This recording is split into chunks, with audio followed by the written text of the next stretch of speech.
Thanks for waiting around. Did we get you breakfast? Are you waiting? No? We're still waiting for that. Oh.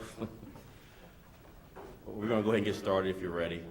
We're going to bring up Norm Kerr, who's come up several times. He works with our street outreach for the city of Chicago. And then we're going to bring up Deputy Chief Angel Navalas to discuss some of our community policing program rollouts that recently occurred. And then I'm going to come back with some comments, and then we'll take questions.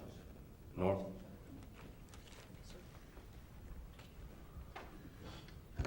Good morning. I am Norman Kerr, Director of the Office of Violence Reduction. As you hear us say weekly, Mayor Lightfoot is committed to an all-government and all-city response to address violence. The Summer Safety Strategy is a coordinated effort that includes participation from various city departments to collectively focus on 15 areas on the south and west side of Chicago due to consistent violence in these beats over the past 3 summers. And while we are grateful to CPD, Chicago Public Libraries, and the Department of Buildings, to name a few, today I want to lift up the work that our community partners have demonstrated, not just over the weekends, but on a nightly basis all year. These are concerned groups that are engaging those that are violent and likely to be violent, and those that are likely to be victimized, and these groups are engaging them to help address their needs. Street outreach teams are working throughout the city to interrupt violence before it happens and to mitigate possible retaliation. These are individuals who have gone through 144 hours of training and are battle tested in the field.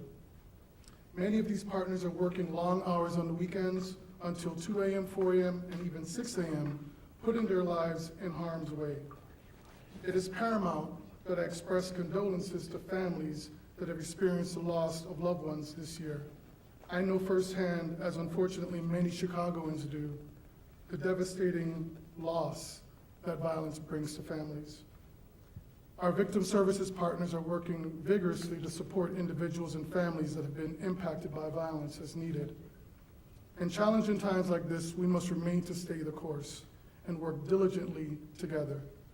Again, we want to acknowledge our city departments and give special thanks to our community partners for their tireless contributions to help increase the safety of our communities and our city. Thank you. I'd like to pass it to Deputy Chief Navalas.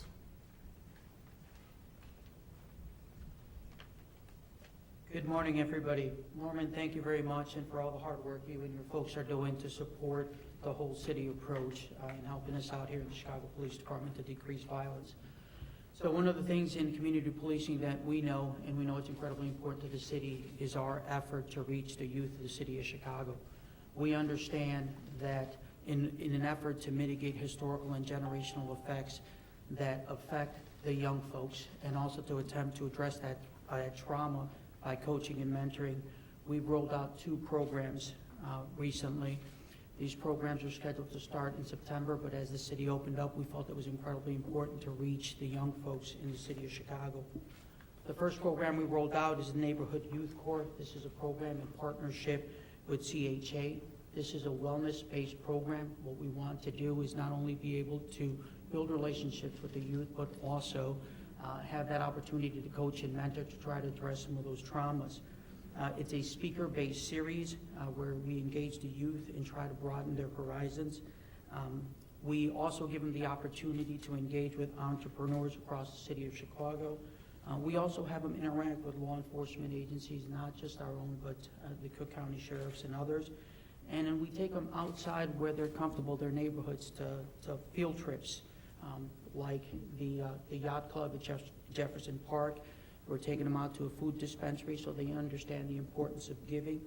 This is a 6-week program. It closes with a capstone project where the youth and some of the staff up here will work with the kids for this program to close it off. And then the other thing I wanted to touch on was the PAL, the Police Athletic and Arts League. Once again, this was a program that was going to roll out a little later, but as the city opened up, we felt it was incredibly important to reach the youth of the city of Chicago. So the Chicago PAL program, in partnership with the Chicago Park District, with the Police Athletic League of the city of Chicago, the National Black McDonald's Operators Association, and the Chicago Knights baseball team will be hosting a series of baseball camps once again to try to reach the younger youth in our city. The youth will be from the ages of 6 to 13 years of age, those years where the kids are most impressionable, where we can make those inroads. They will be occurring in Hamilton Park, Garfield Park, Humboldt Park, West Pullman, Foster Park, and Columbus Park. What we want to do is, with your help, let all the parents out there know to please trust us with the opportunity to coach your children so we can make those inroads. If you want to register your child, please, you can reach us at PAL, P-A-L, at chicagopolice.org and register your child there. Or you can reach our office at 312-745-5900, or you can sign up at any of those sites. With that being said, thank you very much. And thank you very much for everybody up here for all the hard work they've done this summer.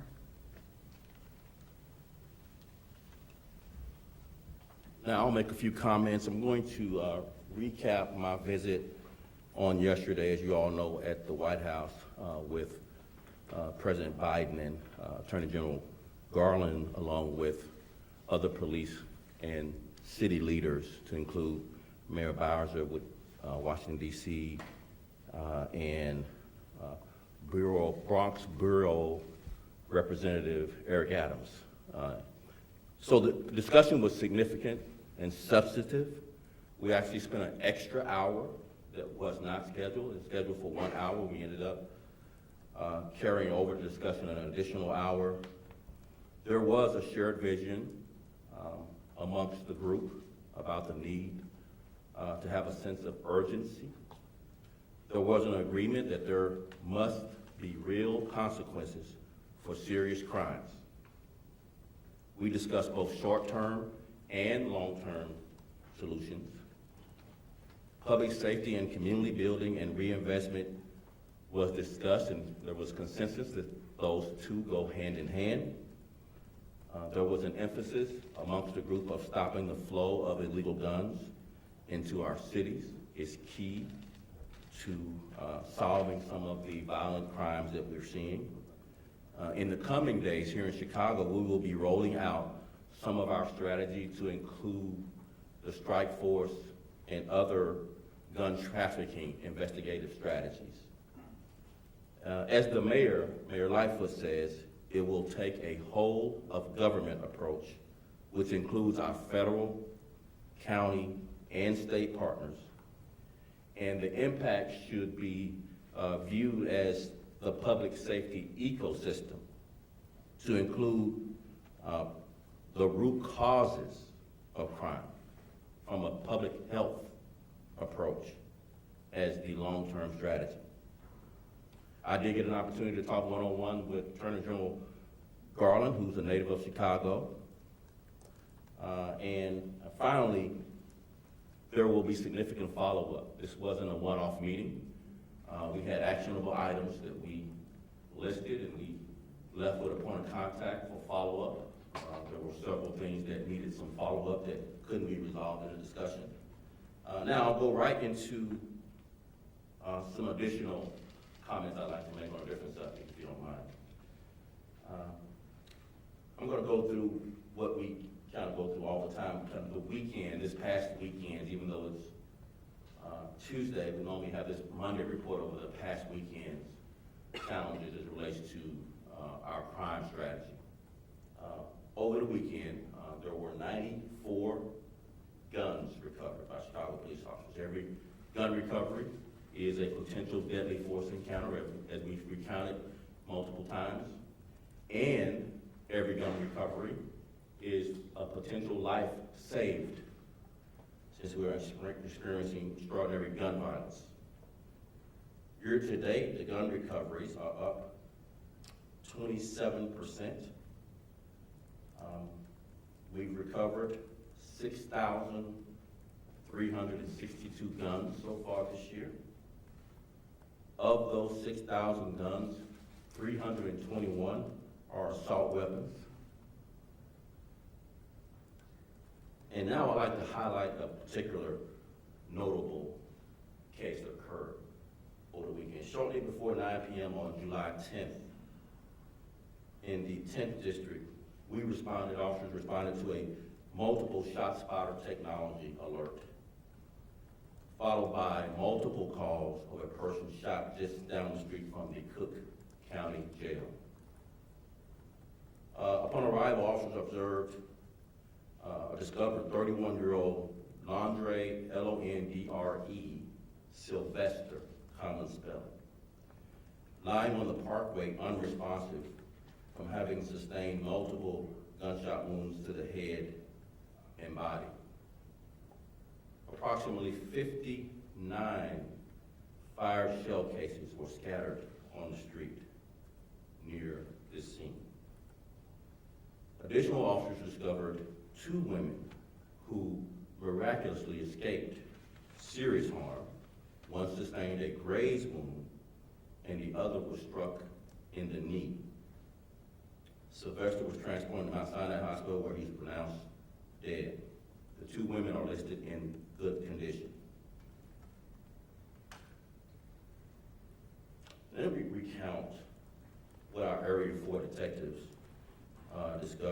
learned after their initial investigation of this case to seek out evidence for bringing offenders to justice on this. Sylvester was released from Cook County Jail. We talked about walking out of the jail. He was shot and killed, and 2 other women were injured. He was released from custody and placed on electronic monitoring as a condition of his bond. So he walked out on electronic monitoring. He was in custody on multiple charges, including armed, habitual, and felony aggravated assault with a vehicle against the arresting officers in that felony assault. On August 1st, this is a lot of information, I'm gonna try to talk a little slow so you can get it all in. On August 1st of 2020, Sylvester was paroled and discharged. On the 29th of December 2020, Sylvester was put on electronic monitoring and released. On the 1st of June 2021, Sylvester was given permission to leave the jurisdiction on electronic monitoring. On June the 15th, 2021, the state filed a petition for a violation of bond on Sylvester. On the 21st of June 2021, Sylvester was back in custody. It appears for a violation of his electronic monitoring. On July 1st, the court granted the motion for the initial parole violation and set bond at $50,000 in electronic monitoring. And on July 10th, after this bond was met, the $50,000 bond was met, he was released for his next court date. He was released on electronic monitoring for what is the second or third time for his court date on July 27th, which of course he will be unable to since he's deceased. By the time Sylvester died from the hail of gunfire, he had a total of 22 arrests, 7 felony, 12 misdemeanor, and 2 convictions. If not for his lifestyle choices, Andre Sylvester's death most assuredly endangered everyone around him. The 3 words inked beneath the target tattoo on his throat, on Sylvester's throat, summed up his lifestyle. Kill to survive was his tattoo. Sylvester was in custody, as I mentioned, on Cook County Jail on multiple charges, including armed habitual and felony aggravated assault. He was a parole UUW, unauthorized use of a weapon by a felon. He was a convicted felon for using a firearm. His long criminal record didn't keep him there long. He was accompanied, the 2 women, by a 60-year-old woman. He walked down the street to his vehicle, and he was headed back into this community. As you know, he never made it. This targeted execution were by 2 vehicles that exited or gunman exited these two vehicles and fired multiple times. As I mentioned, they left behind 59 fired shell casings. It's a miracle that the two women, one accompanying Sylvester, and the other just an innocent bystander, are not associated with him at all. It's miraculous that they weren't shot and killed as well. All these prior arrests, these serious felonies, these very violent crimes, didn't keep him in jail. And it created an unsafe environment for others to put him on electronic monitoring. It's incredible that he was eligible for electronic monitoring. It's madness. It's making us all less safe. If one life is saved by this discussion of violent offenders, dangerous people being released into the community, and this debate, whether you want to call it finger pointing, which this gallery has called it, we call it dissent, and we call it strong advocacy for victims. Mr. Sylvester is a victim. He was murdered. These two women were shot. They're victims. And law enforcement, all of us standing here before you, are sworn to be advocates for victims. This year so far, detectives have cleared at least 188 homicide cases as we continue working to seek justice for victims of senseless violence. Clearance rate is at 49.2%, currently on pace to surpass last year's historic 15-year high in cleared cases. Examples of a couple of more cases. Brian Tart, 36 of the 2300 block of West Washington Boulevard, was arrested by members of the Great Lakes Regional Task Force on July 8th, 2021 in the 1800 block of Markland in Indiana. He was identified as the offender who on October 18, 2020 shot and killed a 26-year-old woman in the 7500 block. He was charged with one felony count of murder in the first degree. Great police work. Raquan Drake, 22 in the 1800 block of South Paulina, was arrested on July 10, 2021 in the 1900 block of Ogden, West Ogden, at approximately 8 p.m.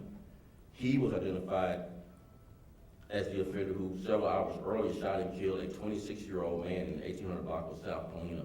He was charged with one count of felony murder in the first degree. Chicago cops are doing their part, putting violent people in jail and charging them with murder. Finally, before I take questions, a total of 35 Chicago police officers have been shot at or shot this year. 9 of those 35 have been struck by gunfire. This follows last year's 79 Chicago police officers who were shot at or shot, the most ever on record in Chicago's history. Despite the risk to their own personal safety, Chicago police officers continue to show up to protect the people of Chicago. God bless Chicago police officers, the men and women, and their families. With that, I'll take questions. You mentioned that there will be short-term and long-term solutions facing this increase in violence. Can you specify what are the short-term solutions? Can't specify this enough. I know I'm being repetitive. Keeping violent offenders in jail longer will reduce violent crime in Chicago. What happens while they're in jail? Will they get any kind of help or counseling? What's going to change that? We not are against advocacy for the offender. We are not against advocacy for offenders. We believe offenders, reentry programs, we believe there should be resources, we believe there should be jobs and job training and education, we believe there should be mental health services, drug treatment services, we believe in all that. But we also believe, more importantly, in the prioritization of victims and the Constitution's right to life and liberty being paramount paramount, more than anything else we discuss. The priority for government is to protect people. But we don't disagree with advocacy for offenders and all the services they need. We're just making our point strongly and unapologetically for victims. Victims. People who are murdered and their families. That's who our advocacy is paramount for. Next question. Superintendent, Ida B. Wells once said that people must know before they can act, and there is no educator to compare with the press. So as we try to educate the public about this strike force thing and how you're looking to work with the feds, what is your hope and vision for how this strike force might operate to better help keep Chicago safe? I think the biggest part of the whole of government approach is to bring in all of our, first of all, law enforcement partners being on the same page, working on the same types of cases. So the strike force is a great example of this, where alcohol, tobacco, and firearms, ATF, the strike force is a collaboration between ATF and the Chicago Police Department to include an increase in the capacity to, number one, do the work that they're already focused on doing, gun traces to crime. When, as I mentioned, these 59 casings found at that scene, those casings will be put in a system, and that work will be done in collaboration with ATF to identify the guns used, so that when we have arrests made by offenders and gun recoveries, we can charge people based on that investigative work. So gun trace to crime is one part. The second part, though, is the work that needs to be done with a greater sense of urgency on the front end of violent crime, where handguns are used or assault rifles are used, where we focus on the flow of guns. The strike force will focus on the flow of guns, which includes buyers and sellers of illegal guns. We'll have more to come. We'll have more to come on that particular issue. We'll roll out this strike force plan to include an internal work group collaborating with this strike force, but that's some more detail, more to come.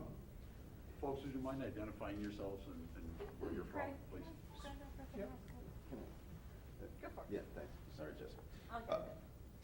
What did the Biden administration offer you that you don't already have here in Chicago? And did the president or anyone else in the White House mention gun control legislation? I'm Taman Bradley, WGNT. So one of the things that was offered up was, number one, the president did a lot of listening. I know that seems like a trivial thing, but he really listened. And he was honest about what he wanted to focus on. In addition to listening, being open and honest, we talked about strategies that are working at some level and increasing the capacity. So one of the officers was to increase the capacity to deal with this extraordinary increase in violent crime across this country. Any and all resources. There's some already on the table. The ARP money is on the table for the criminal justice ecosystem, to include many of the things we talked about earlier before I began discussing programs with young people, jobs, street outreach, violence interrupters. I mean, the whole ecosystem, not just the enforcement piece. That's one part of it. I mean, the most dangerous people need to be taken off the streets. That's clearly our focus from a law enforcement perspective, but there's an ecosystem here that we all have to focus on. This is not going to be a mass incarceration effort. We know that didn't work. But this can't be releasing violent people back to these communities to not only endanger others, but endanger the very people you are releasing. It is not making us safer. It's not making offenders safer, nor is it making the people around them safer. What about gun control? Was that mentioned in the discussion? If it was, I don't remember. Next question. Superintendent Brown, just kind of going back on the strike force issue and a description of how it will look, how it will work. I know I covered a news conference years ago where the ATF was pledging resources where they have a machine that they can bring out to a crime scene, fire a gun and do ballistics on the scene. Are they offering things like that to you, the ATF, to come out to scenes with you, and is that what this strike force is going to look like? I'm just trying to picture it in my head. We gave enough detail for you to hold your powder dry until we roll out our program. We've got a couple of more things we want to look at as far as what the components of this program, but we gave enough of a briefing a few minutes ago to answer. I answered your question of what kind of the framework is. And then we want to roll out in the next few days the more detail regarding resources, people, infrastructure, technology, and the like. Did you get a tour of the White House? I sure did. And got some White House cookies, by the way, Oh. that my daughter gobbled up. Yes. I'm Joe Barrett with the Wall Street Journal. How much of your criticism of the courts right now has to do with bail reform, and how much has to do more with COVID protocols? And then how much of the problem do you think is it really contributing? Like, I mean, what number of murders do you think are related to actually violent people being back out on the streets when they shouldn't be? So many people ask the questions you just asked. So hopefully you don't take this as picking on you. Get asked when you say we can't release violent people. And then we get into, is this bail reform? Is this COVID? Is this criticism of the courts? And I just stick with, if one person is safe, whether that person is the offender or people walking with the offender, walking around the offender in a crowd trying to enjoy their Sunday evening with the offender, if one person is saved, I haven't put a label on this, nor have I said who's responsible. It's a criminal justice system. I'm trying to move the needle on violent offenders not being released back into these communities, risking all of our safety. I mean, any one of you could be having lunch on the patio, sitting next to an offender on EM, who others are targeting to kill, and you could get shot and killed trying to enjoy your day. Because someone has made the decision that offenders' rights trump victims' rights. Offenders have rights, but when they harm all of us, when they are targeted for retaliation, street justice, revenge, whatever you want to call it, and others are put in harm's way, we need to rethink that policy, whatever that label is, because the advocacy in our Constitution is for the individual rights to liberty and freedom and safety from a government standpoint. That's our role, is to keep people safe. Yes. Did you explain your position on this issue to the president and Mr. Garland, and what did they have to say about the issue? So this is not my position on this issue. This is all of our position. We want to be safe, right? We all want to be safe. And what can we do to be safe? This is prevalent throughout the country, as you know, this issue. There's a tension, and there's a healthy tension between the courts and law enforcement. We shouldn't be judge, juror, and jailer. I'm not trying to be the person that decides the sentencing. I want to move the needle on making us safer. That's my role. There is consensus on this issue amongst law enforcement and many others looking at this. Whether or not the pendulum is swinging to a much more moderate decision-making in this area or not, I think is yet to be determined. But this is not my position. This is a position that we all should have on how to reduce violence in our country and our city. Have you spoken directly with the state attorney or the chief judge about your concerns recently, or tried to schedule a meeting with them? We have had multiple meetings, but this discussion should not be in a back room. This time out for backroom deals on public safety. This discussion should be had right where we're having it, in the public square, for all of us to weigh in on. Do we agree as a society that violent offenders should be released back into these communities, making us all unsafer? That's the public square discussion. It's not finger pointing. Do we agree with this? Yes. I wonder, This is the last question. This is the last question. Thank you. Well, then, before you go, Superintendent, I'm wondering if you could lay out your bigger gang takedown strategy. Are you working with the U.S. Attorney to identify, detain, and prosecute gang members? Yes, and expedite their prosecutions. I think that's many conspiracy cases. When we talk about gangs, we're talking about the conspiracy to commit their crimes. You know, 2 or more, 3 or more, conspiring to commit violence. It is really the heading for our effort. And it can take months, if not years, to close out these cases. Our discussion recently has been creating the capacity to shorten the length of time to bring these people to justice, whether it's a criminal conspiracy, criminal enterprise, criminal network, whatever the conspiracy is, whether it's for violent crime, whether it's for drugs, which drive often the violent crime. We want to create the capacity.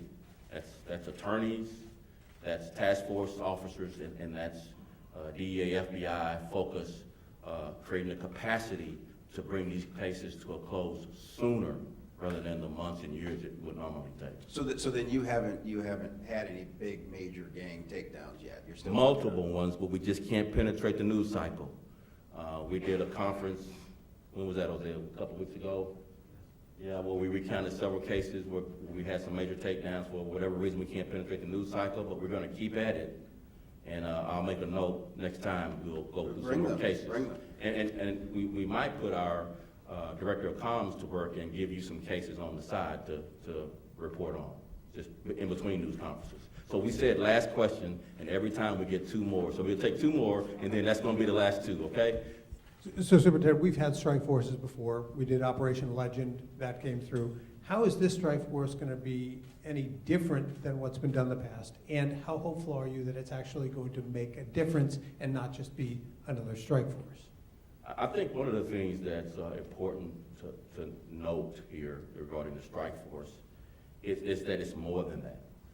It's monies, support, beyond funding, for impacts on the public safety ecosystem from a whole of government approach. That's unique. We hadn't had that from the top.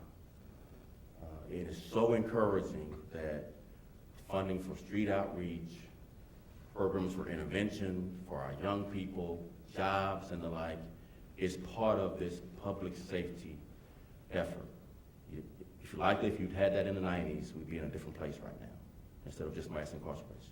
So this is the first of effort that's different than we've ever seen. We're so excited about getting to work on this because, again, some is short-term, like I mentioned, but a lot of this will be a long-term strategy that impacts young people and adults in changing their behavior, not just incarceration. I think we have one last question. Naima Latif with the On Air News Network. He actually had the last question, and yeah. Well, So- just quickly, because I know people worry about this. How do we prevent the average young person who may fit a profile from being unfairly profiled in this quest to end the violence? So one of the things, as we started, is why we started it this way, the Police Athletically programs where law enforcement interact with young people is one part of what we're discussing. And Norm Kerr came before that debriefing that we gave, talking about the work that Street Outreach is doing, deployed out in the community to try to tamp down on many of the beefs that lead to violence, many of the arguments, conflict resolution, and the training that they get to tamp down on the decisions young people make, to help them make a better, different decision than to pick up a gun. Last question. I was just wondering, what specifically did the President or Mr. Garland say on the topic of bail reform and releasing violent offenders? So the President can speak for herself. I'm not his comms director, so I'll just refer you to the White House on comments regarding bail reform and other political discussions directly from the White House. I'm not going to be the spokesman for the White House, but my pay grade, and I've got a full plate of work to do